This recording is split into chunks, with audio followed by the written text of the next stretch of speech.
All right, welcome to the NMD United hangout on effective fundraising called Making a Dream Happen. I'm Emily, I'm the hangout host, and I'm here tonight with members of Living with MD um, who are here to talk about fundraising. We have kind of ghost writing hosts also, Denise Dinoto, and if I'm saying her last name right, and Julie Marie Jones contributed a lot of really helpful facts, which I'll go over tonight in a PowerPoint presentation. But before we get started, I just want to, like I said, go around the room and ask you guys what brings you here, what makes you interested in this particular hangout, and what do you want to get out of it. So I'm going to start with probably my hangout groupie, Maria. Maria, you're always, I love that you come to my hangouts. You're like a right. So tell me, what brings you here tonight? So I've never done any fundraising before, and I am looking to do some in the future, but it's not for something that's necessarily for myself from directly related to my disability. However, I would just like to hear some strategies that people have used to successfully raise funds for whatever they're raising funds for, because to be honest, I feel like it's pretty universal. So that's why I'm here. Well, thank you. Thanks for coming. Okay, and then I'm going to go to Jasmine, because Jasmine, I want you to type your answer maybe while I ask somebody else, but what brings you here tonight? Because I would unmute you, but you have a lot of feedback. So just type your answer, and then I'll come back and I'll read what you wrote. So I'm going to go to Greg. Greg, do you want to tell me what brings you here tonight? Other than to see your beautiful face, I'm interested in learning how to raise money to support my kids in college. I think that there's been a lot of crowdfunding, and I want to find out the best ways to do that, because I have two kids that are both in the middle of their college education, and I didn't do the best job of saving for that. So I'm struggling and would like to see if there's anything I can do to raise funds. Okay. All right. I think that's a worthy goal. Crystal, do you want to tell me what brings you here tonight, what you're interested in learning? I'm needing a new van. And I know I can make the payments, but the down payment is like the hardest part for me. So I'd like to fundraise for that. That's a very good goal. I think that's very realistic. Okay, Jasmine just popped in. She said, I'm here because I've tried fundraising quite a few times to get a van, but I've never succeeded. So I'm hoping to hear some really helpful strategies to do so. Thank you, Jasmine. All right, van, that's the second van for tonight. All right, so, okay, and Lauren, do you want to tell me why you're here tonight, what you're hoping to learn? Oh, she's frozen. Uh-oh. All right, well, I'll go to Carrie, and then maybe Lauren will get unfrozen. Carrie? I don't have any plans to fundraise right now, but just want to learn, so maybe in the future. Okay. Well, I don't know what happened to Lauren. She kind of froze in time.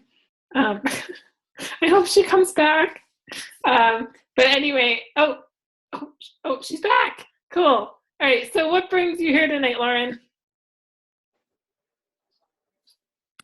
Sorry, my internet connection was not that good. No, it's okay. So I'm here to see how a Google Chat is run, because I'm the new project manager. And I am interested in also some fundraising techniques. I'd love to be able to raise money to get a van. So I hope to learn something. Okay, great. Well, it's great to see you. What was I going to say? It's actually not a Google Hangout anymore. I just want to correct that, because we've purchased this Zoom software, which has been life-changing. It's so much better.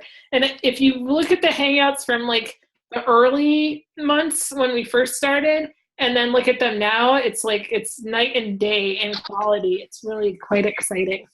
So I love Google because it's free and it's accessible to anyone in the, pretty much that cares about Google. Okay. But Zoom is way better. It's way better. It's way worth it. $10 a month, people. The whole world changes. So anyway, so all right, well, thanks for all being here.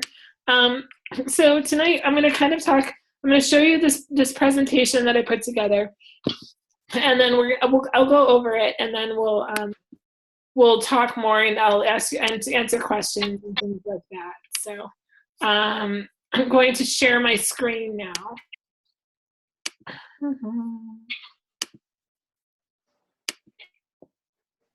Okay, so your screen should change a little bit.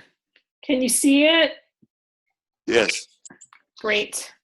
Okay, so I'm going to kind of move stuff out of the way. I'm on my laptop, so I don't have a whole lot of room.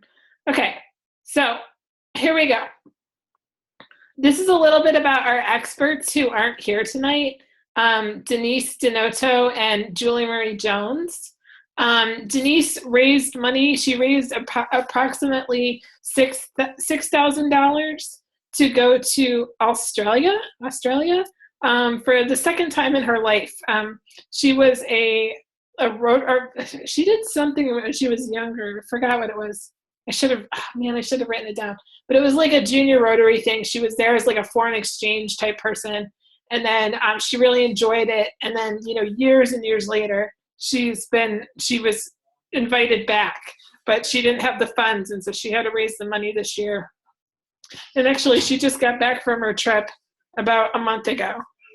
And then Julie Marie Jones, she raised money for a van. She raised about $40,000. And she did this in a period of 60 days. And so I just thought both of their goals were really interesting. And I was just really excited. So that is them. All right, so what Denise and Julie have in common? First, they're both skilled writers. They're very, very, very strong writers. And honestly, many of us in Living with MD are very skilled writers. And we tend to use the tool as our weapon of choice is our pen. And so often we can really, we can write well. And so that helps. Both have blogs and have written about their experience in fundraising. And so I'm going to provide you guys with links to their fundraising sites so you can kind of look and see what they're doing, what they've done.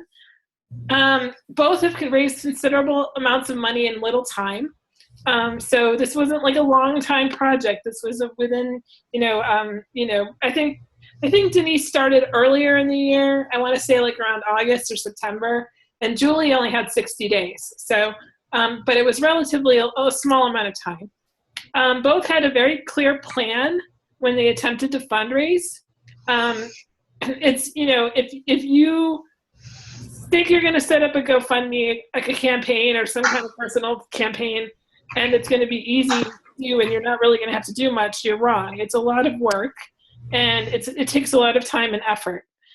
So both were very creative, and they came up with a lot of really good ideas for how they wanted to fundraise.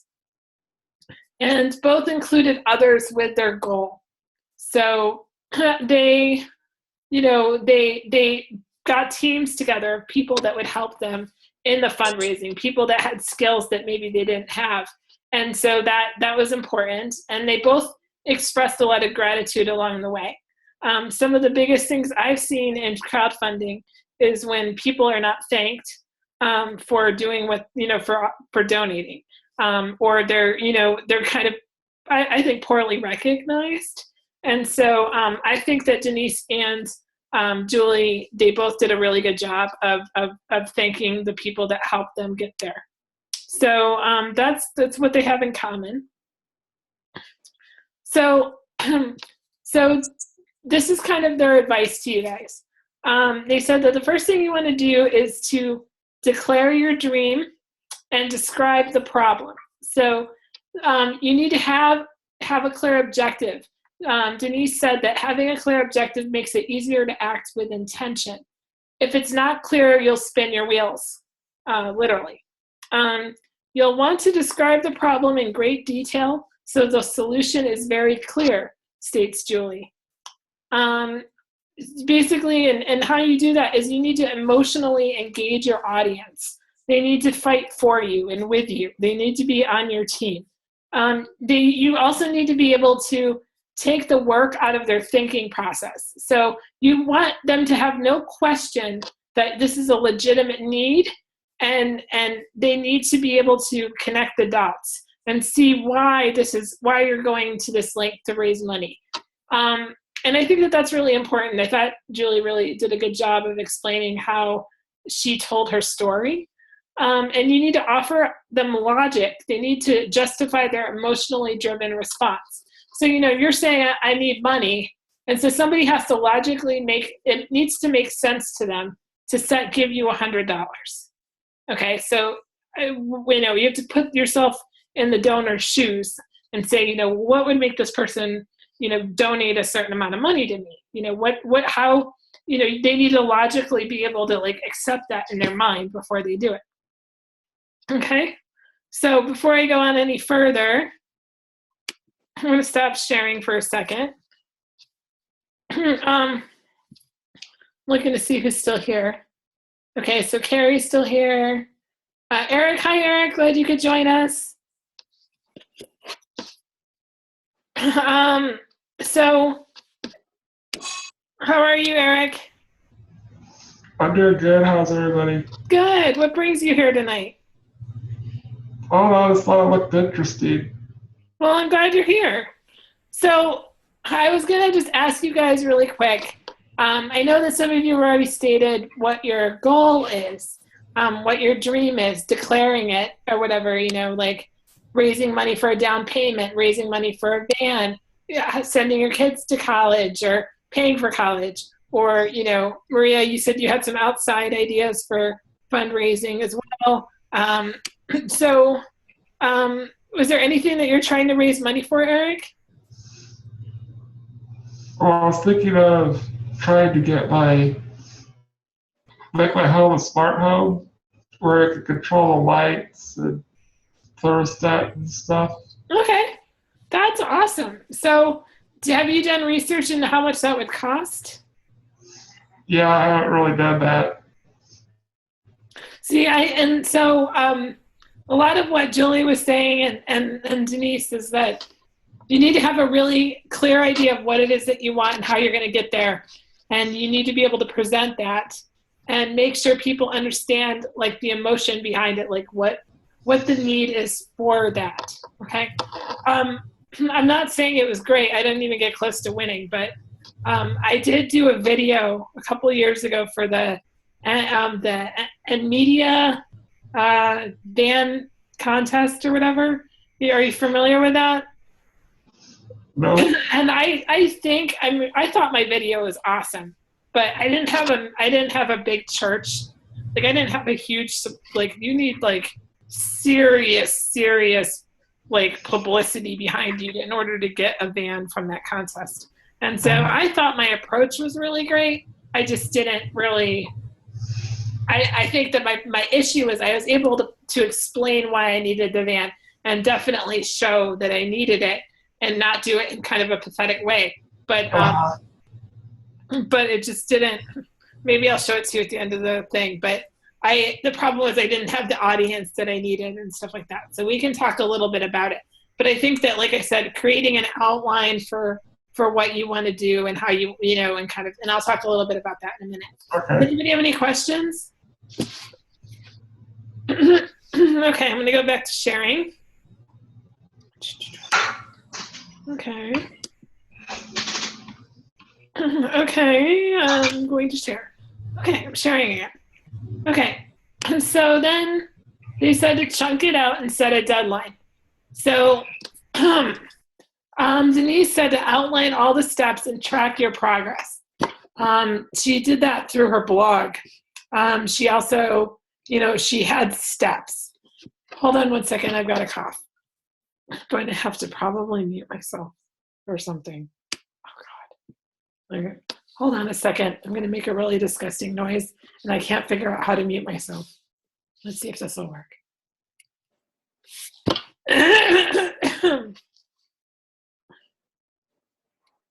Did you hear that? No, yes? Yes. Sorry. Okay. Anyway, all right, so you have to outline all the steps and prioritize the steps that are the most important to get to your goal. Set like mini deadlines. She talked a lot about that. She said that and then Julie said with Indiegogo, they actually make you set a deadline. She said, which is a really good thing because it's like this threat of the limited time offer kind of idea that you can use that in your sell. When you bring it up to people, it's like, I have 60 days to do this, people. You know, there's 20 days left, there's 10 days left, and you can kind of push people into action, and then they're not waiting around to do something. And it helps with structure, and urgency is the key to getting noticed. Sorry. You need to craft your story and tell a little of it every single day. So like with Julie, every single day she told a story about her van being broken. So like, you know, one day she featured the crappy tires. And one day she told a story about how it broke down. And one day and they weren't lies, they were just straight up facts, but she broke it down into little bits. And then you need to, Denise said that you need to make the story more about you and your instead of I and me. So, you know, putting it to them, like, you know, what you can do to make a difference instead of talking about I and me. And she said that if you look at her campaign and count how many I's and me's, you'd see very little. So she said that, you know, breaking it down into steps, that was good. So next one, share your dream, get a team. Let your social network know what's up. Reach out, ask questions, tell everyone your plan. So that's what Denise said. She said, you never know who will be listening. Someone may not have resources, but may know someone who does. So even if they can't give you money, then you can ask them to tell 10 of their friends. Okay, and so setting up your own Facebook page, building the dream that way, having people share out to other friends, that'll kind of bring in your audience and make it grow. She said, tap the skills of your circle of friends and delegate. So Julie wanted you to do that. So basically, you know, you might have some friends that are really good at graphic design, or maybe you have a friend that's really, you know, that has a lot of connections with a local golf club or golf team or something like that. You know, you and find out who they are and then ask them to do something for you. Give them a specific task to do and make sure for specific people. And be open to suggestions. They might have ideas for you and you don't want to shut down their ideas or you know, be too shy about it. Like kind of just open up your mind and see if you can go there. They also said to celebrate your milestones and give gratitude. So when you cross stuff off your list, your steps, you need to celebrate those things. And sharing that you're meeting your milestones sometimes results in more donations. So because people like to help a winner. So if let's say you get your first $100 or whatever, you know, just like share it. Say, hey, look, I got my first $100. This is so exciting, or whatever. People spend money for emotional reasons, and then they use their logic to justify their actions. And Julie bolded that topic. And we talked a little bit about it earlier, but people, yeah, they need to feel something in order to spend money. So you need to make them feel. And, you know, they want to feel like they've done a good deed. They want to feel like they're doing something positive. And so if you build off of that good feeling, it could help. And offer incentives or thanks that don't cost much, Denise said. So for instance, she sent a postcard from Australia to every single person that donated to her trip. And so, you know, she said it didn't cost much to get a postcard. and it was worth, and she even budgeted the postcards into her goals. So she had that as part of her spending money. Let's see, act with intention every day. So refer to the goal as definite, says Denise. Don't say things like, if I go to Australia, it would be rather when I go to Australia. Or, instead of if I get the van, it'd be like when I got this van. So you want to be able to think like it's actually going to happen for you. You want to remind yourself in fun ways what you're going for. So for instance, she said she changed her password to words like, Australia, or like she did stuff to kind of like remind her every single time she typed in her password that she was going to Australia. Keep a journal and blog or website of your daily progress. So, that's really important too. It's also good for publicity wise. There's a lot of easy places to start blogs. So I highly recommend you look into that if you haven't. And then more advice. This is the end. So if people say no, it's not personal. It's not that they don't like you. They're not giving because they don't like you. It's just about their resources, and they may not have the money, right? So you need to think about your ask. What are you asking for? We need to always think about what you want them to do and what you're asking for. And so if someone says no to your ask, find out if there's a different way that they can help. Julie says something that you need to do, and you can find a lot of resources on how to do this, is to write a press release for your cause. Greg Smith, he's awesome at press releases. I just saw one that he wrote last week, and it was excellent. So, write a press release, use the online tutorials on how to do that, find an angle that competes with all the noise that's out there in the media. And then Julie offers an example that I'm going to put up on the NMD United website soon. She wanted me to kind of take out some of her personal information, so I'm not going to share that tonight, but it'll be up on the website. And aim for education and engagement rather than petty pleas. So Julie made a choice. She said that she didn't want to make people donate to her out of sympathy. She really just wanted to educate them on what transportation difficulties are like for people with disabilities. And, she wanted to be able to use that as a chance to also educate people. And I thought that was a really good point. So I'm going to stop sharing again. So that's the end of that kind of advice. So let me know what you're thinking. What are your thoughts at this point? I mean, that all sounds like it makes a lot of sense. I'm just curious as to what are some of the best ways to begin. I think that a lot of the way that you start out is critical. Right. Well, you don't have a lot of time, right? People get tired, and they get tired of seeing the same thing. You don't want to overwhelm people with too much asking. And so you have to be very strategic about it. And I thought that, Julie saying to make, or was it Julie or no, it might have been Denise, but where they said to outline, to like actually write an outline, a day by day outline, and actually plan all of your posts in advance. So, like Julie said, take your story and break it up into little bits. And then just attack with it. You know what I mean? And every day, give a person a reason to click on your Facebook page or on your Fund Me campaign or whatever. And every day have them just have a different reason to go to it. So it's something that it's a very strategic and, a thing. It's not something you can just put up and just step back and put your hands off of it. Does that make sense? It's you have to be very active in it. It's not free. Nothing is free, and so it's going to require work. Are we pretty much all exclusively talking about crowdfunding?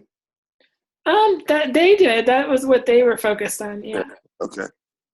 I mean, what are you thinking more about? No, that's what I'm thinking about, but I wanted to make sure that my questions don't alienate anybody else on the call, because those are the things I'm questioning about, is, you know, the best way to do crowdfunding. Mm-hmm. Right. Well, I mean, you're really great at writing press releases, right? So you just have to find the angle, you know, that the media would latch onto, you know, but and see if they could publish your story about how you're trying to, you know, that you didn't have a chance to save a lot for your kids and get things set up for your kids, and you want to be able to provide them with everything that they need, you know, and coming up, you know, people need to feel a connection to your story, right? And you know that more than anyone. So I think that finding where that connection is, you know, Yeah. you know, in the case of transportation, I think everyone knows what it's like to not have, you know, transportation, at least at some point in their life, and how hard that is and how difficult that is to enjoy life when you don't have it. And so, you know, going from that place and putting yourself in, trying to have that person be able to feel what you're feeling, I think is really important. And writing is so important. I agree with them. It's like words can do so much. So yeah. What are your thoughts, Crystal? What did you learn from this? Well, I'm getting some ideas. What I really wanted to do was, like you said, show gratitude. So I'm trying to think of how I could maybe send everybody something who donates, or what I could do for them. I'm kind of brainstorming about that. Amanda will be the first to tell you that she's done a lot of stuff. Like, she's really good at doing like bake sales, and like, you know, like she makes little things for people, and she's really good at like, you know, coming up with a product almost for the donation. So, you know, I think that it takes a lot of work. You know, she's done a lot of like bake sales. Like, she did, or she'll do like garage sales, or like I think she mentioned, I'm not sure if it was her, but I know like she'll get like friends and neighbors to have a garage sale, and then all the money raised will be donated to the cause, right? So like, you know, you can, there's different ways to do that, to show gratitude. But I mean, it could just be as simple as a personalized like postcard or something, you know, something really cool, or when I get my van, I'll take you for a ride around the neighborhood kind of thing. Yeah. You know, NMD United got a donation of $2,000 from a student at Harvard University. She had heard about our organization through a class, and she really connected to it, I guess, and asked for people to donate to her for her birthday. And she was going to give the money to our organization. And so, you know, that was very sweet of her. And we as an organization made a little video, and we just, you know, we wrote up a little script, and then we each, you know, said thank you in the video and sent it to her, and she could send it to all the people that she donated to, so they could like see our faces, and, you know, and that was very nice. Birthday gifts are always awesome. Like, instead of giving me a birthday gift this year, you know, donate to this, whatever it is. I did one for NMD United last year on my birthday, and I raised like $900. I was like shocked. I was freaking out. Like, I never thought I'd get that much money. And it was like weird, because like I would just mention it and people would just like pull out money and like hand it to me and stuff. It was really weird. But yeah.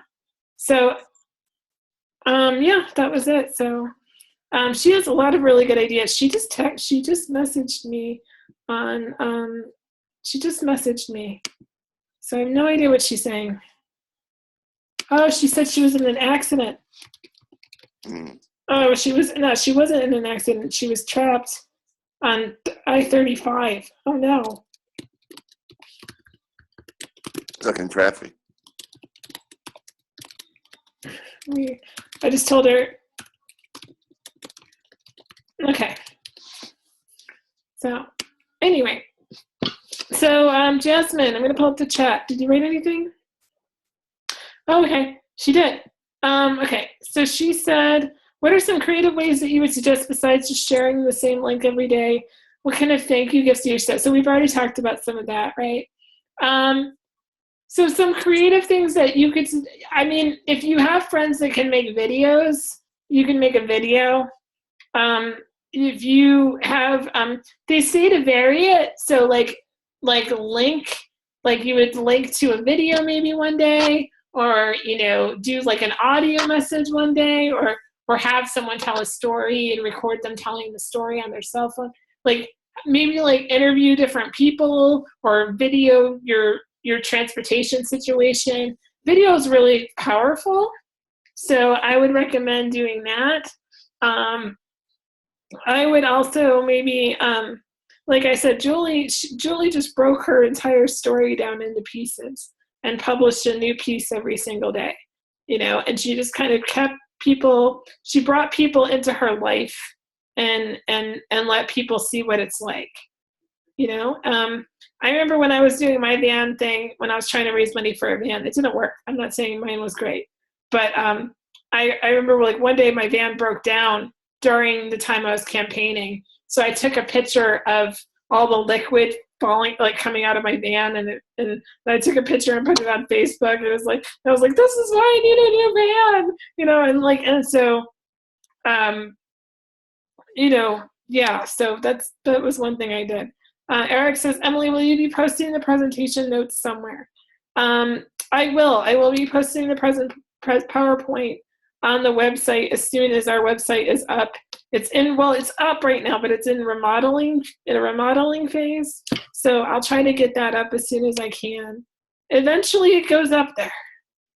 And the recording, I think, will be up on the channel sooner than the presentation stuff. But I will definitely get those resources up on the website. Well, cool. Thank you for writing down notes, Jasmine. Carrie Ann, do you have any questions or comments or anything you learned? I don't have any questions right now. I really like the idea of how to break it up, and it's always that, how do you split it up and not be posting the same thing every day? Because I think that's what keeps people from being engaged with the campaign. Right. I do, and it's really it's a lot. Like I said, it involves a lot of planning. It's not something you want to do on the fly. You really need to sit down and prepare all your writing, you know what I mean, ahead of time. And you don't want to overwhelm too much, but you want to definitely, you know, get sizable posts that you could always cut back if needed, but have a variety, you know, pictures one day, like a picture one day, a video the other day, a little clip, a writing thing another day, you know, like vary it, change it, so that way people are getting something different to see every single day. It doesn't just sound like white noise. And then also, like I said, you know, like you need to also be creative in who you're contacting. So like, you know, the garage sale people, talk to people that have rich friends, talk to your doctor's office, like just kind of explore people with money, you know, make a list of everyone you know that has some kind of money or someone that knows money, and really, you know, kind of figure out what are they doing to get this, you know, where are they going, who are they talking to, make a presentation to, like, they have this thing called the Junior League. Are you familiar with the Junior League? You guys know what that is? It's like a bunch of like really rich white ladies, and they do like a lot of community service and wonderful things around in their area, but it's like a league of like special ladies, and they're called the Junior League. And rich people know who they are, but I never knew who they were because I wasn't rich and I didn't know anything about them. Well, get in touch with the Junior League, like go to them and ask them to help you because they're good at fundraising. There are a bunch of ladies that don't have jobs all day long. That's what they do, is raise money. So like the Junior League knows, you know, so like go to, you know, people that have experience and that are good at sales, you know, talk to your friends who are really good salespeople, see what their ideas are, you know? So I think, yeah. Eric, do you have anything that you thought was good or wanted to share, or thought any bright ideas that came out of this?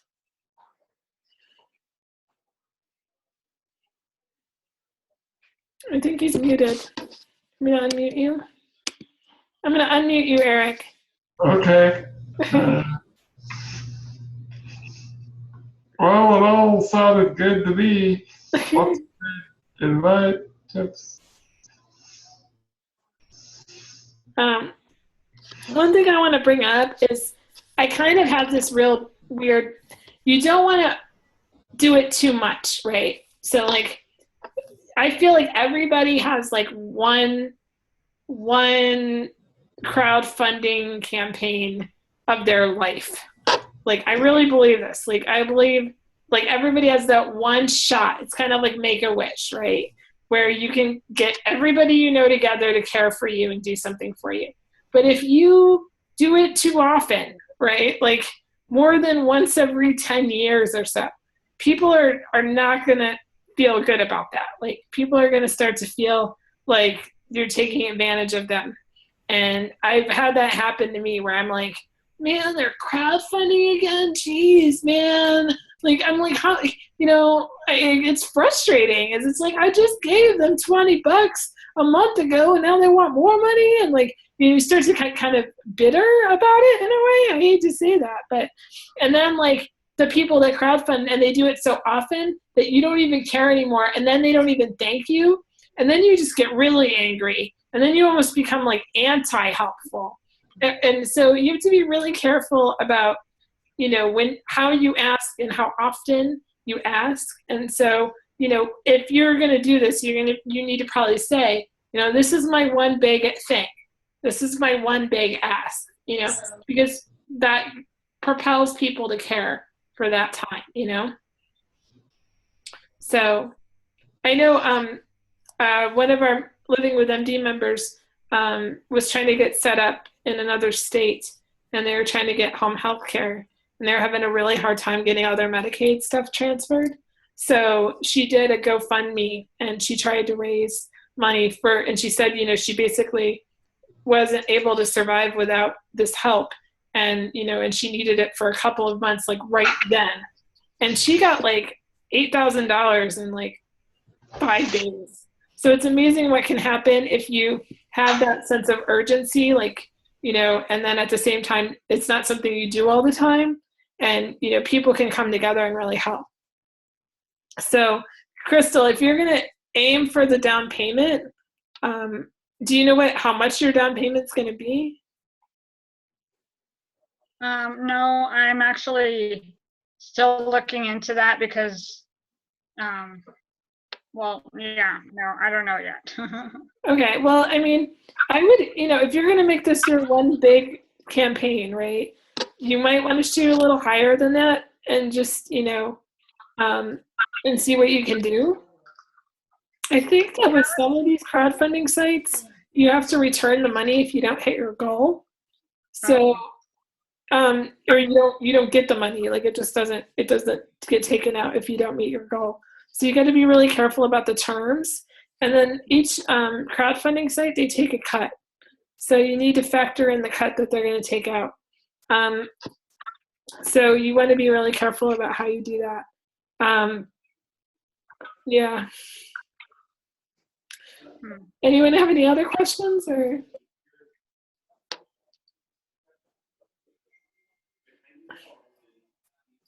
No? Do you guys want to see my silly video that I made to earn a band? Okay. I'm really embarrassed, but I'm going to show it. I'm going to Google myself. Oh, there it is. Oh my God. It had to be under 2 minutes. Oh my God, I'm so embarrassed. I gotta like breathe. I did a whole acting. I did a whole drama. It was very dramatic. I worked really hard though.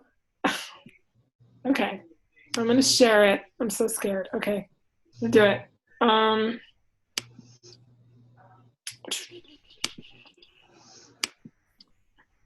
right, can you see it? Yeah. Yes. My name is Emily Walensky, and I live in Austin, Texas. I have spinal muscular atrophy, a progressive neuromuscular disease, but I don't let my challenges define or stop me from accomplishing my goals and working to help others in my community. I work full-time for the State Independent Living Council as a project specialist. My focus there is to promote and develop leadership and advocacy skills in individuals with disabilities. I am also a full-time graduate student in counseling.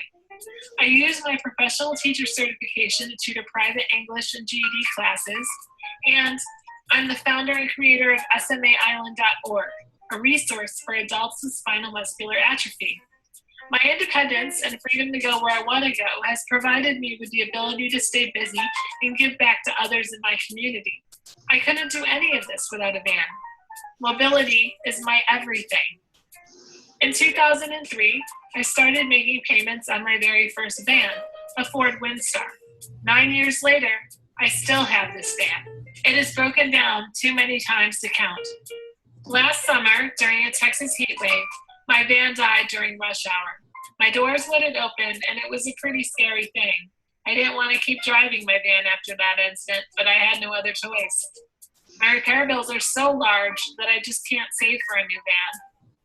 Austin Mobility Solutions has been great, and they've done as much as they can do for my 9-year-old Windstar, but the prognosis is still the same. It's too risky for me to keep driving. Winning a van will allow me to continue to be independent and help others with disabilities strive towards the same independence that I've worked so hard to attain. I hope that you will consider this application because without my mobility, everything stops. And I can't stop.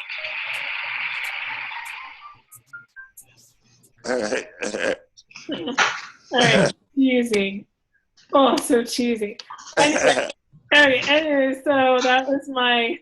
So every time I go anywhere now, it's like my boyfriend. Everybody's like, and I can't stop. And I'm just really, they always make fun of me. And like I don't know, but I did like it was like a whole thing. I spent a really long time like writing this script and like planning it. And then Dan is an editor. And so like he put together the music and this, we did it all on my computer and it was like work. But of course I didn't even get any votes hardly because I don't have a mega church that's going to vote for me. And I really felt weird about asking for money and I was really uncomfortable, or not money, but for like, I didn't feel like I couldn't hassle people with it all the time, you know? I didn't know half the stuff I know now. And anyway, I tried though. I think I had the spirit of it in place and I felt good about it, but I guess also I didn't look that pathetic. And with that contest, you have to look super, super pathetic. So anyway, like they're like, oh, she's got a job and she's driving and why does she need a van? You know, like it just wasn't sad enough for people to care. So. But anyway, I thought it was an okay video. Yeah, it's pretty good. Yeah, it's pretty good. Thank you. I would use strumming guitar music. You would use what? Like more like passionate music. Yeah, oh, like the dirge, like the death dirge or whatever. Yeah, I know. It was very, yeah, I don't know why he picked that jazzy song. I liked your dramatic repair guy. Oh, thank you. He is my dramatic repair guy. It's just he had to really be, we did a lot of acting, you know, but it was all like real. I mean, I work with him regularly. Like I did a map. Did you see how I put the map up of all the areas where I broke down? Like that, Yeah. that was like, that's totally true, Wow. you know, but it just wasn't, I guess it wasn't sad enough. So how did you get your new van? I talked to the bank of Dad. What my dad and I talked about is my dad said he would loan me $15,000 if I paid him $250 a month for 5 years, which is basically a car payment. And so I have to write him checks like I write him like in bulk, like all my checks, I predate them and I send them to him and he cashes them on the first of every month, like clockwork. And and he told me, he's like, if you don't pay, I'm going to send men out to break your arms. He's very strict. And so, and then I had to have a down payment. Like that was also part of the deal. So he'd give me the 15,000 if I came up with the down payment money. And so I had to save for the down payment. And so, so I put the down payment down. He put the 15,000 down, and then I got some rebates from Dodge. And so that's kind of how I put it all together. And then VR paid for all the equipment? Yeah. Okay. And then VR did the equipment. Yeah. So that's kind of how it worked. And I mean, I'm very lucky because I don't know. Right now my wheelchair is broken, so I can't drive. And everything that's gone wrong could go wrong lately, but it's okay. I'm waiting for my big ask. Like I don't ever, I'm like going, okay, like whenever I have a moment where I could really use help, I'm like, is this the one time that I really, really need it? And I'm like, no, not yet. So I don't know what my big ask is going to be, but it's not yet. So I might do it someday. I just don't know when. It's hard to pick one. I mean, there's a lot of things I'd like to ask money for. Right. I guess it's like, I mean, with Denise, it was a once in a lifetime kind of thing for her to go back to Australia. And so, I think she just kind of knew in her heart that was her big ask. And like, with Julie, her van was really, really, really crapped out. So she really, really needed a van. And so I think it's just like that, whatever the big ask is, it's got to be, you just got to know in your gut that that's what it is. And you're right about limiting it to one or maybe two in a lifetime, but probably just one. Right. And if you're going to do it, then it's got to be the right one. Right. I mean, do I want to do it to get to raise the money for my next documentary, or do I want to raise it for my, for the printing of my next book, or do I want to raise it for putting my kids through school? I mean, I need the money for all of that stuff, Right. No, so, I know. Yeah. That's the thing. And I mean, I think you just need to figure out what would people feel the most comfortable with. I don't know if I would. If you want me to be 100% honest with you, yeah. Like I wouldn't give you money to give to your kids. Like I wouldn't do that. Okay. But I would give you money for. I would donate to like a documentary or a book. Yeah. Okay. That's just my, like, I would, you know what I mean? Especially if there's a book, there's a product, right? So like you're getting a product. So I think that makes a difference, but also it's you that I care about, you know what I mean? Yeah. It's not selfish, but as a donor, I care about, and your kids, they can take care of themselves, man. Right, I hear you. I think a lot of people would have that idea about things like college, because so many people have put themselves through college, and they'll just say, I worked 2 jobs, I worked 3 jobs, I went uphill both ways in 6 feet of snow or whatever. Right. Yeah. And it's not to say they couldn't do their own crowdsourcing, because a lot of kids are doing it to make some money for school. So I mean, that wouldn't interfere with whatever my appeal would be for what I'm doing. Well, like, and also I think when you think about what you would donate for, like, what are the things that I donated for, right? And like I'll tell you, one thing I donated to was this lady, Karen, the bus driver. She grew up near. She didn't grow up. She was a lady that lived near where I grew up in New York, and she was a bus driver, and she drove these little shits to school every day. And these little kids started yelling at her, calling her all these horrible names, and they like made her cry, and they bullied her, and they threw stuff at her, and they like hurt her, and like they were like these horrible little monster children. And they did an Indiegogo campaign that said, "Send Karen the bus driver on vacation." Like, we want to give her the best vacation ever for all the crap she went through on this bus every day, right? And I saw this stupid news story, and I saw what she went through, and I'm like, dude, yeah, let's send her on a vacation. And she raised, I'm not kidding you, in like a week, they raised almost $1 million. Wow. Yeah, like it got national, it went viral, and like people identified with this poor lady, this bus driver, right? And like, but it was like, you think about the things that you donate for, and you think about the things that make you care, right?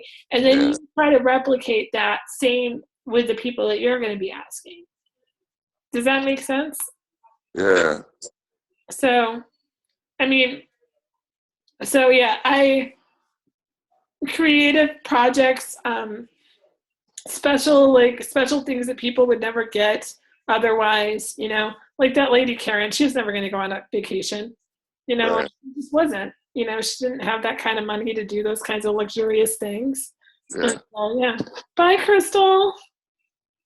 Oh, bye. Wait. Oh, Carrie, you had to go to bed. Oh, sorry. Oh, cool. Sorry. I thought I said wrong. When I saw Crystal write bye, so I thought you were saying bye. And so I was like, and so anyway. Hi, Carrie. So anyway. So does anybody else have any questions or? No, this has been really good. You stimulated my thoughts a lot. Cool. Yeah. But you always do that though, Emily. Oh, I have a story to tell. okay. Tell the story, Eric. Okay, it's a fundraiser that my parents and I and friends did. And see, from kindergarten to 8th grade, I went to a private school, and the school was 2 stories. So the 3rd grade, the classes were upstairs. So we did a softball tournament to raise money for an elevator. Okay. Mm. So it was a private school, right? So they weren't required. Yeah. Yeah. Right. You know, in my school, they moved all my. That happened to me in 3rd grade, and they moved all my classes down to the 1st floor, and all the kids hated me. Like everybody that ended up in my class, they all hated me because they were like everybody else in the 3rd grade was upstairs except for anyone in Emily's class. And like parents called and complained, and like it was horrible. Like I lost friends because of it. And it just sucked. Like they did that to me all through elementary school. They moved all my classes downstairs. So I mean, it sucked. And then they had this like weird stair climber thing that would go up the stairs like a tank, and it would hook onto your wheelchair and tip back and then like go up the stairs. And it was really dangerous. And they insisted on using that until I was like in 11th grade when they finally. But that's very nice that they wanted you to be in the 3rd grade upstairs. Yeah, really. So did it happen quick? Was it like, did the softball tournament do it? It was kind of at first, the first year, my parents had to carry me upstairs. They just carried you upstairs? Yes. Oh my God. Wow. Wow. The stories we could tell. Yeah. I remember when I was in elementary school, we moved to a new city, moved to Chicago, and the elementary school had like about 15 steps to get up to the front door. So I had to and back then I was ambulatory, but it was just living hell to climb each of those steps every day. But I did. I mean, it was just, I had to lean on the rail and just kind of like lift one foot up and get my balance and lift another. It took me like 10 minutes a day to get into the dang school. Yeah. Yeah. It's crazy. Yeah. Well, we've come a long way, haven't we? We sure have, sort of. It's weird thinking it's the 25th anniversary, and I don't know. I guess it's good. Yeah, that's what actually, I think that's actually what made my elevator get added into my school finally, was the ADA. Oh, really? Yeah, it got passed right around the time that I was finishing up high school. You're such a baby. I finished in 1995, so. Wow, okay. Yeah, old. I mean, I'm not that young. I'm older than everybody else. Well, other than you, right? I finished in 82. Really? How old are you, Greg? 51. No shit. Yeah. That's crazy. No, and so we can't tell TK that because he's very proud about being the oldest and the most senile. You can't tell him that you're 51. Hey, have you heard about the update on Mike? No, I haven't. Okay. Is he all right, or Is he just bad? I think it's pretty bad, but I don't know. I mean, Yeah. I wish him well. yeah. I'm gonna stop recording. Okay.